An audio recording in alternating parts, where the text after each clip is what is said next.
the end of Russian logistics. Railway connections for the Russian Federation through Zaporizhzhia have been destroyed. Ukrainian drones blew up the car of a Moscow general. Sever has been left without command. 3,000 kilometers of death for the Kremlin. Ukraine has launched serial production of the Flamingo missile. A Ukrainian armed forces sniper has set a historic record. I'll tell you all the details in just a moment. Hello, this is Ukraine Today, me, Victoria Panchenko, and the latest events. That was quite a blaze. There is no longer any Russian railway connection through the occupied Zaporizhzhia. The Ukrainian Defense Forces blew up a railway train carrying Russian fuel. This happened in the area between Urozhain and Tokmak, and the occupiers were delivering the fuel to the Zaporizhzhia direction.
Even Russian sources showed close-up footage of the destroyed occupiers' train in Zaporizhzhia.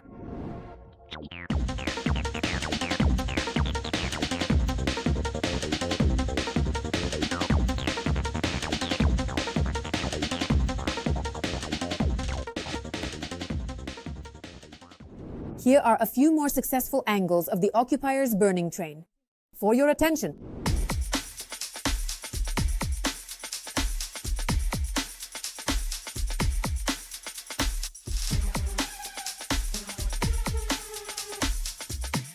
A Muscovite general is also out of the game.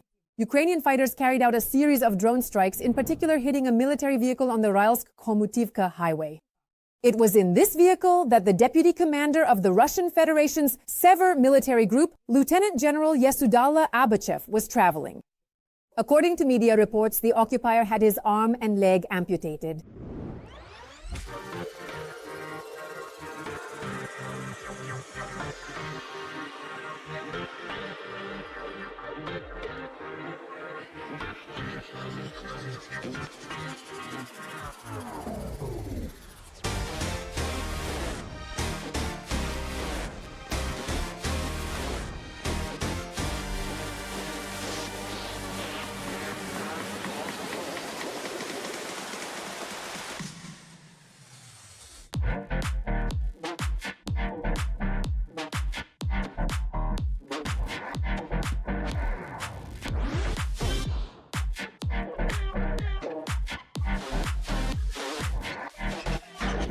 Thank you for watching.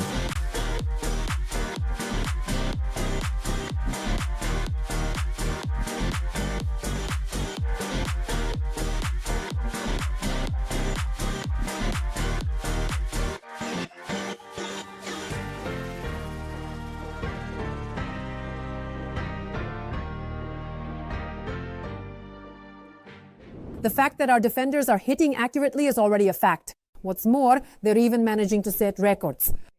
A shot that will go down in history. The Ghost Sniper confirmed a record hit at 4 kilometers. The commander of the Ghost Sniper group told Ukrinform how his unit struck 2 Russian soldiers from a distance. 4 kilometers. And that's not the limit. Let me emphasize that first and foremost, we are military personnel. We don't focus on these topics specifically. Improving long-range shots or setting records isn't our main goal.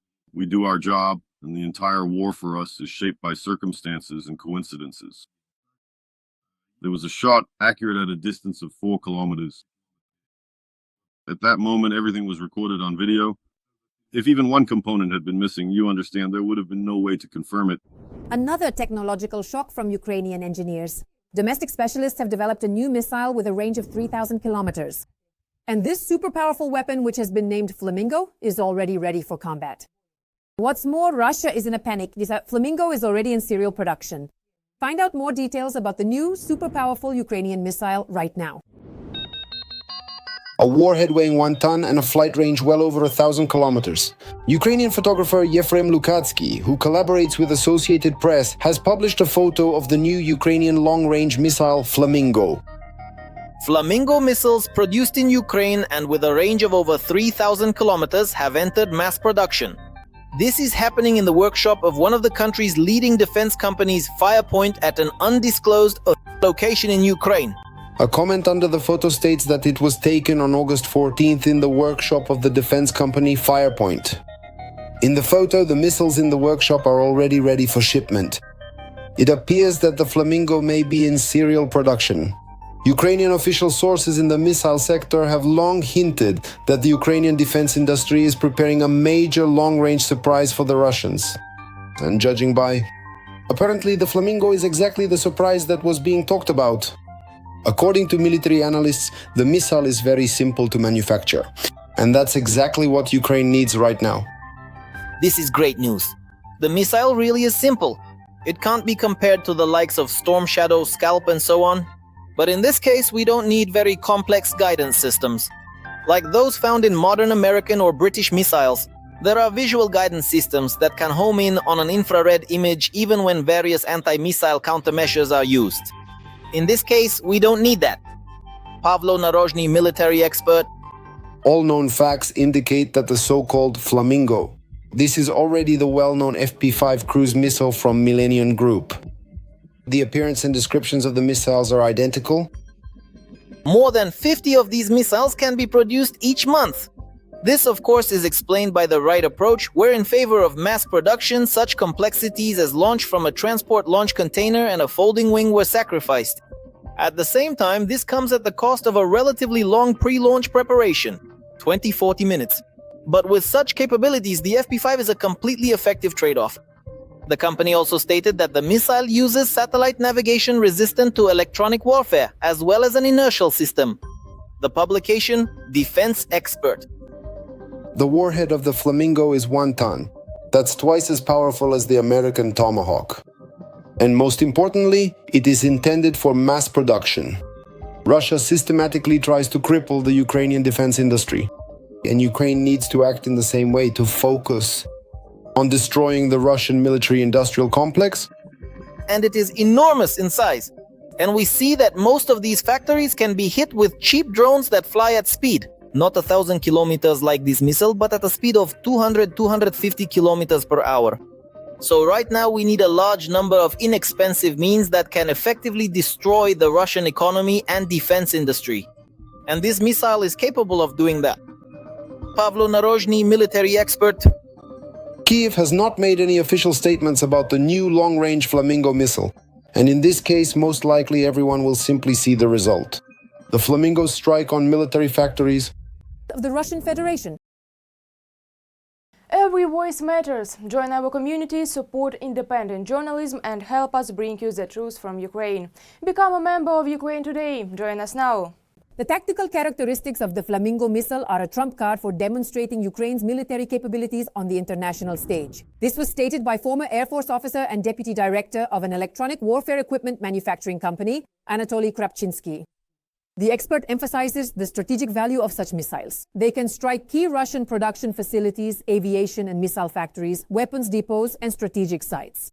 Even a single strike with such a missile can destroy entire workshops or lead to a complete shutdown of production capabilities.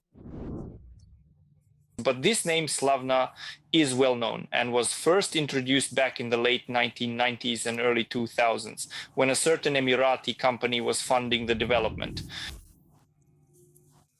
of a cruise missile that could be used by Ukraine over long distances. Once again, let's continue.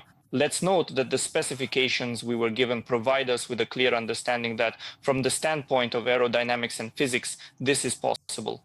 So we're talking about the weight and size dimensions, the wingspan, which gives us the understanding that even with a standard engine, even the TRDD-50, we can use it, for example, for such long distances. Again, the payload is a ton, but they don't specify what kind of ton it is. Is it a fragmentation high explosive or thermobaric, or does it have a shaped charge to inflict greater damage?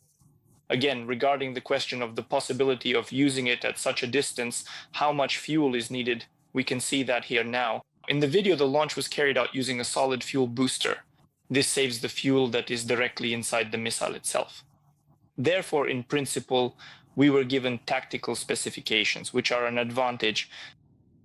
Before the meeting between our president and the European leaders, the FSB and Trump, which would have demonstrated our capabilities to strike Russian territory. Because all the most important production facilities on Russian territory are targeted by these strikes. Alabuga, Kazan, strategic aviation, the helicopter plant in Kazan, tactical missile armament in Korolyov near Moscow. Most of the ground depot is located on the territory of the Russian Federation. So we're actually talking even more about production facilities where this tonnage is needed because it can completely destroy an entire workshop or even lead to a total shutdown of production capabilities. By the way, the US sells weapons to Europeans with a 10% markup, and then they pass them on to the Ukrainians. This was reported by US Treasury Secretary Besson. He gave this response to the host's question about what the cost would be for the United States and Ukraine's air defense within the framework of security guarantees, and whether those costs would fall on the shoulders of taxpayers. Besson also stated that ending the war in Ukraine is beneficial for Washington. This could bring significant dividends to American taxpayers. That doesn't worry me, Laura, because from the very beginning, ever since he entered the Oval Office on January 20th, Trump has said not to give any more money to Ukraine.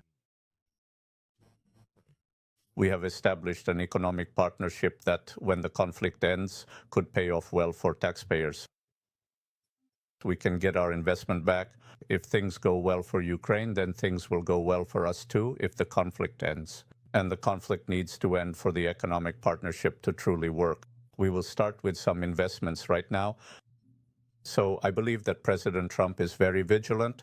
Right now we are selling weapons to Europeans who then resell them to Ukrainians, and Trump takes a 10% markup on the weapons. Perhaps that additional 10% will adequately cover the entire cost of providing air cover. It is noteworthy that the occupiers are also making progress in developing advanced weapons with LTI communication and remote control capabilities. The main intelligence directorate showed a model of a new Russian UAV. The invaders use such drones for reconnaissance or as strike drones, as well as decoys to overload Ukrainian air defenses. The UAVs are equipped with a camera and 2 LTI modems, which transmit video in real time or as recordings and allow for receiving commands to adjust their course. The Russians can also use them for operator-guided targeting based on the FPV principle. Almost half of the drone's components are manufactured in China. However, in this new technological race, we have every chance to surpass the enemy. This was stated by Volodymyr Zinovsky, Deputy Director of TAF Drones. After reaching frontline scale production of fiber optic drones, Ukrainian manufacturers are moving on to autonomous drones that do not require communication. And they independently detect targets. The state is already purchasing such UAVs, and the main focus is on software and computer vision to surpass the enemy in the technological race, Zinovsky emphasized. The next step is autonomous drones that do not require any communication at all. These are technologies for automatic target guidance, target detection technologies, and so on. In other words, we are moving in this direction. Our state has already started purchasing more and more drones with automatic target guidance systems, already developed domestically. Therefore, here I hope we will be able to surpass the enemy and be the first in this field. Yes, well, one of the technologies is computer vision for target detection and so on, but that's really where the main focus is. Further, the main emphasis is on the software itself, on the algorithms that are supposed to detect targets and guide the drone within the permitted range. That's all the news for now. We're looking forward to your comments. There's more to come. Stay tuned for the main updates and don't forget to like the video. Wishing you peaceful skies above